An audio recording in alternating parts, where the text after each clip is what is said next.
Yo, yo, yo, people and patrons of the night, it is your boy, the Horrorlander. Or you could better yet call me Shiv. Although, who are we kidding here? A better intro for me covering this type of movie would just be me flat out saying, Boomba-clat, wagwan ya bad man. Because listen, man, anybody who finishes watching this movie is a bad man. Yeah, man. No, but for real, this movie is called Tales from the Crypt Presents The Ritual, a 2002 horror movie, which essentially is a remake of a movie from the 1940s called I Walked with a Zombie. And I love this movie poster, by the way, man. This movie poster is gorgeous. I love vintage horror movie posters like this. And although I've not seen the original movie, I am willing to check it out. Although it's not specifically because of finishing watching this movie, it's just my own morbid curiosity. You get the pun. It's like morbid curiosity, but we're talking about zombies. Okay, let's move on.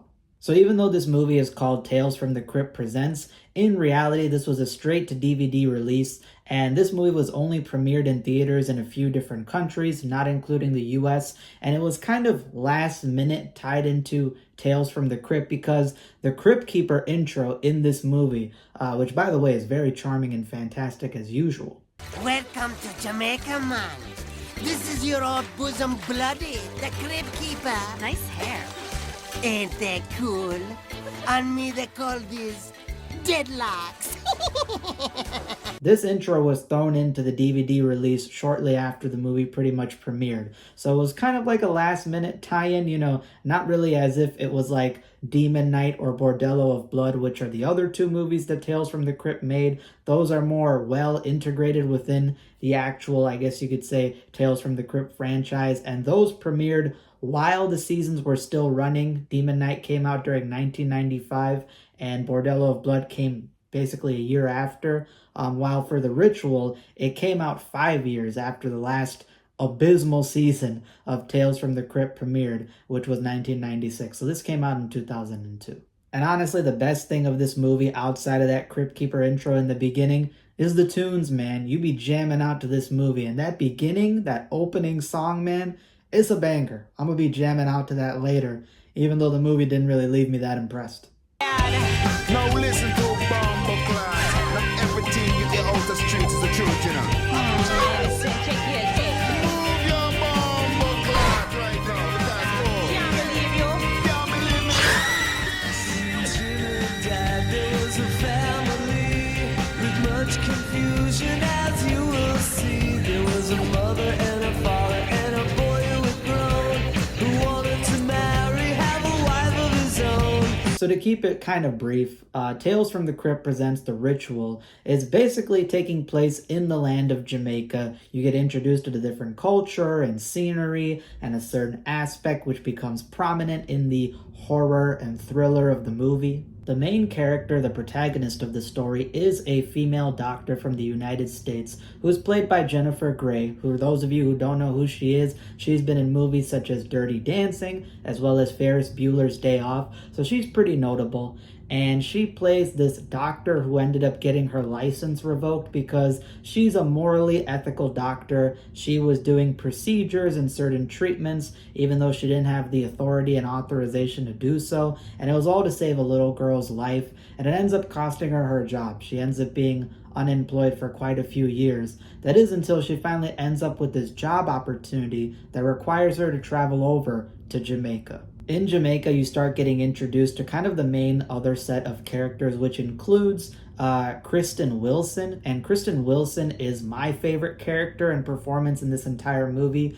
She's from all three Dr. Dolittle movies, as well as being from both Twitch's movies, which are iconic DCOM movies. Her performance is great. She brings a lot of vibrant energy. She's very fun. She actually ends up fueling a lot of the good banter between other characters. The main guy who plays the patient, and obviously Jennifer Grey's best dialogue kind of comes from the banter between her and Kristen Wilson's character. And Kristen Wilson's character is this very sort of rambunctious, adventurous, very free-form Jamaican lady who's sleeping with guys all over the place, having a lot of fun, partying a lot, just very sort of lackluster and doesn't care, which plays as kind of like a nice buddy cop relationship to Jennifer Grey's character, who's very uniform, very precise, very moral and ethical. You also have Tim Curry, who's an extremely iconic and famous actor. He's been in more movies than you can shake a stick at, and he's playing a veterinary doctor here in Jamaica, who's become very attuned with the culture. He's very sort of ingrained within it, but he is unfortunately a side character, so I'll talk about it in a little bit, but Tim Curry was a bit of a wasted potential involving this movie. And the doctor eventually finds out that her opportunity in Jamaica leads to this estate of a rich family inheriting this basically property and that's built on a plantation. And the brother of this patient basically is running the estate, is about to inherit a lot of wealth and property. And the patient guy is afflicted with some unknown disease. You know, he doesn't go outside. He's having hallucinations. He breaks out in sweats. It almost seems like he has some type of well-known disease, but the way that he's behaving and the symptoms that he's getting are a little off about that. And while he's functional sometimes, he ends up having these almost like schizophrenic breakdowns, you know, these whole hallucinatory trips. And they're not sure what's happening to him, but there's rumors that he might have been turned into a zombie thanks to voodoo, black magic within the land by some unknown force out there that's afflicting him. And soon you find out has been afflicting quite a few people that are related and tied to this estate that's built on this plantation.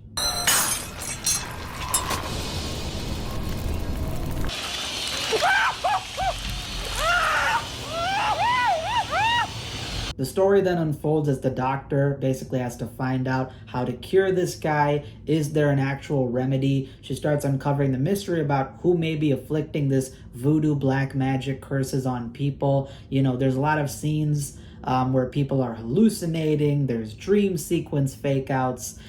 There's the idea of this curse that's basically getting only specific targets. And that's often done with some very poor and very bad CGI, unfortunately.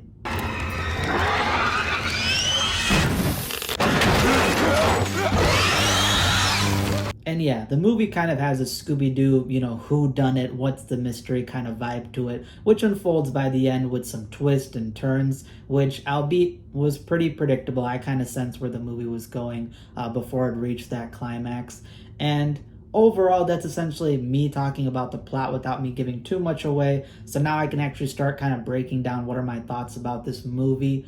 Overall, my biggest gripe with the movie The Ritual is the fact that it feels very dragged out. I mean, this is a movie that's almost 2 hours. It's like an hour and 46 minutes. It is extremely long and boring at certain points. And it's not that the runtime is exactly the longest. It's pretty average and typical for movies.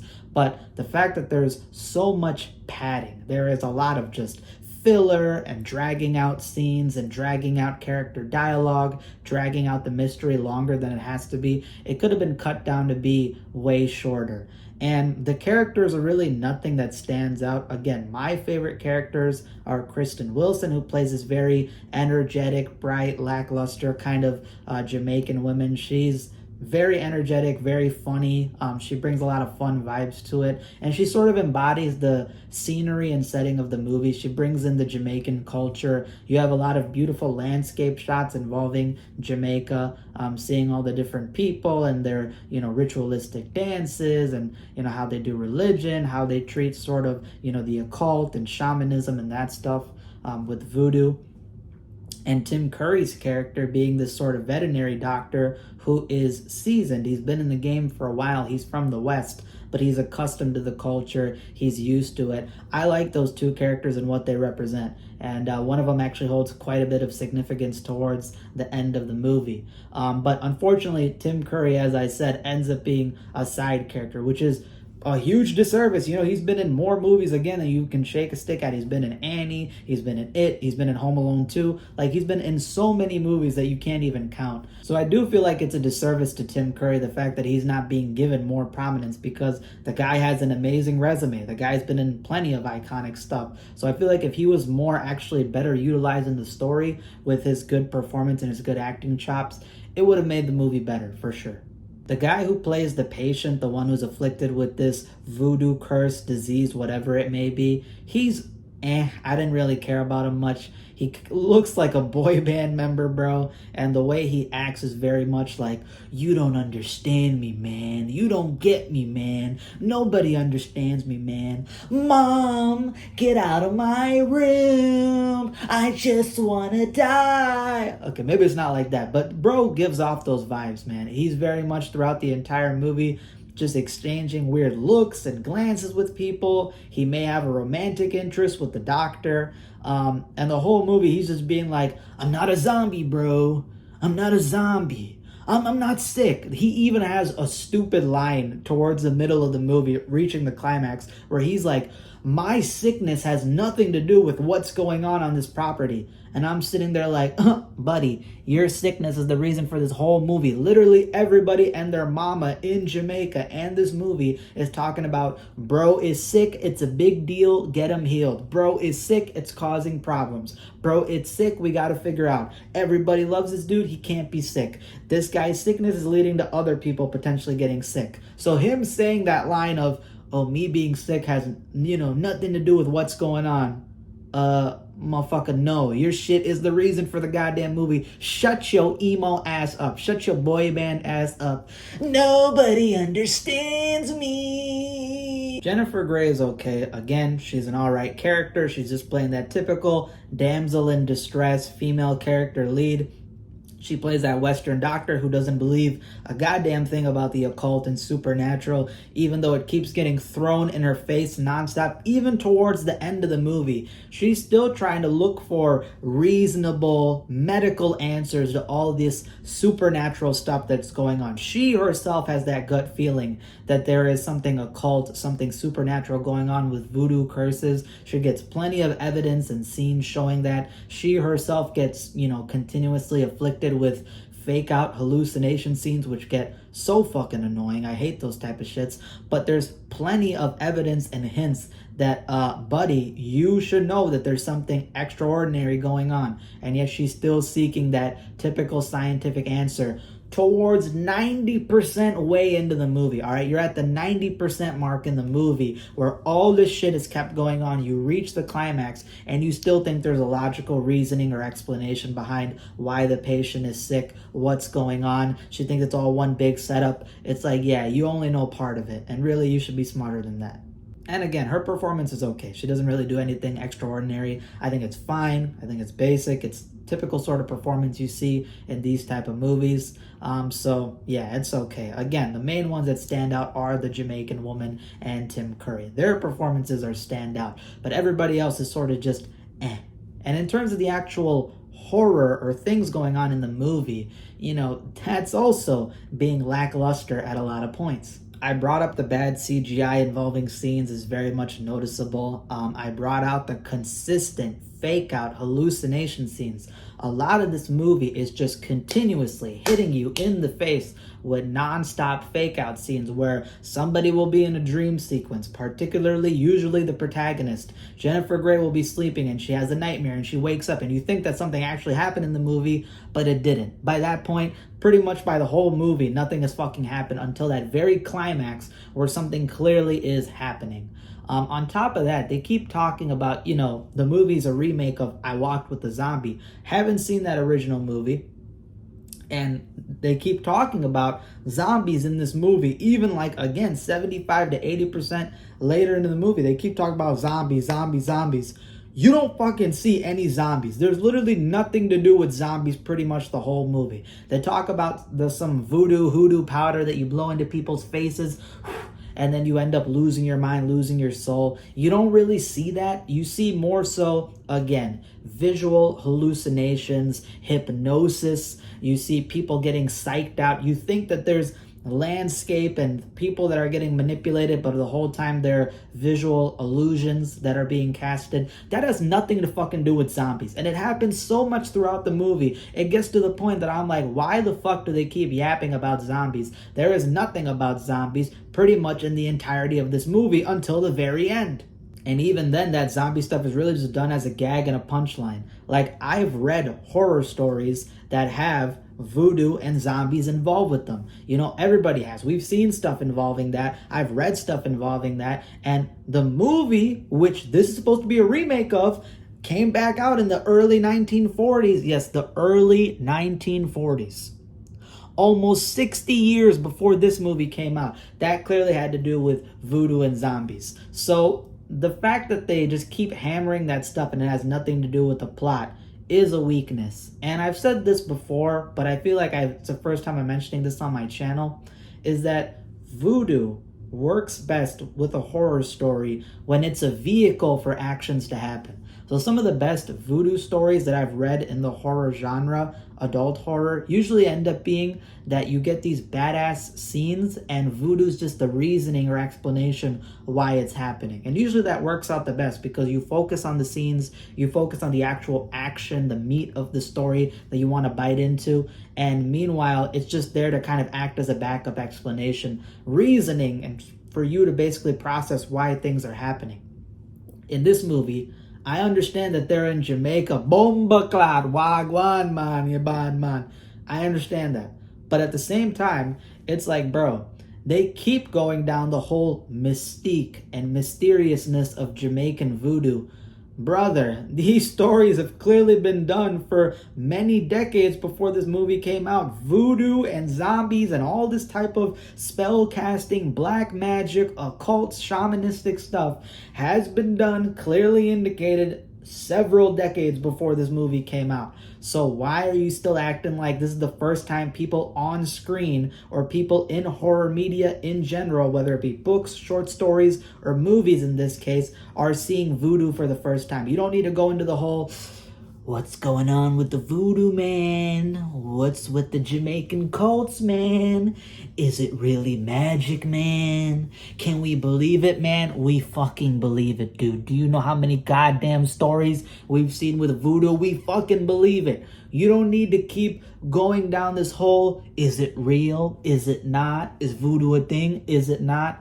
That's very annoying. It should have just been the vehicle. It should have just been a tool to talk about some cool action scenes that were actually happening throughout the movie. But no, they keep hammering in the mystery of voodoo, the mystery of Jamaican culture, and then having a bunch of shit ton fake out hallucinatory illusion scenes until you get to the climax with a predictable twist, and it basically wraps up in a kumbaya ending with a very fucking weird twist at the end, which was whatever. I didn't care too much about it. So yeah, this movie I would give literally a 5 out of 10. A 5 out of 10. It is a meh. It's a meh movie.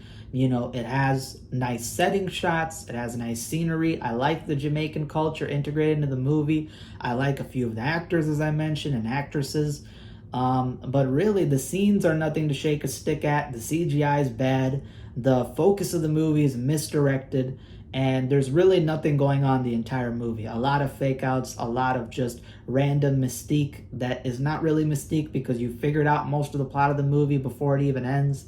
And that twist is very rushed and just feels like everything became kumbaya. It all ended up well by the ending. So yeah, I'd give it a 5 out of 10. It's a meh movie. Now, this movie is free on YouTube for you guys to watch. If you want to go check out Tales from the Crypt, The Ritual, go do it. It's free on YouTube, which means nobody really gives a shit about the movie except people who are binging the Tales from the Crypt franchise like I have been, because I finished all the movies before it. I finished Two-Fisted Tales. I finished Bordello of Blood, Demon Knight, and I watched all 7 seasons of Tales from the Crypt a few days ago, where I did a collab video on the last 2 seasons with my boy, the Goose Block. So I'll go show a little quick image of that. Go check out his channel. So yeah, this movie, it's meh. Pretty forgettable, doesn't really matter. And unless you're really binging Tales from the Crypt, or you want to kind of see what I'm talking about and laugh at it, or, you know, whatever, you can go check out the movie then. But otherwise, go to Demon Knight. Demon Knight is a fantastic Tales from the Crypt movie. It's one of a sleeper favorites of mine. I love it. It's so much fun. It embodies Tales from the Crypt better, on a bigger budget, better scale. And Bordello of Blood, while it's very sleazy and slocky and all that stuff, it's got fun scenes in it if you don't take it seriously. And there's actually a very awesome scene from Bordello of Blood, which I call the Ballroom Blitz shootout, because Ballroom Blitz is playing in the background of it, and you got guys with holy water soaker guns basically firing at half-naked women vampires. Pretty fucking fun. So yeah, that's all I got for today. If you guys enjoyed this review and you want to see more content like this, all you got to do is hit that subscribe button, hit that like button down below, and comment down below. Have you watched this movie before? Have you not? It's free on YouTube. You can go watch it and come back to me and talk to me about it for your thoughts. And how would you rank or think about the Tales from the Crypt movies compared to the TV show, if you've seen them like I have? That's all I got for today. Hope you guys have a blessed day. Go out there, have fun, go out, go party like a badman, and stay tuned for more content to come. Adios. Wagwan. Arrivederci.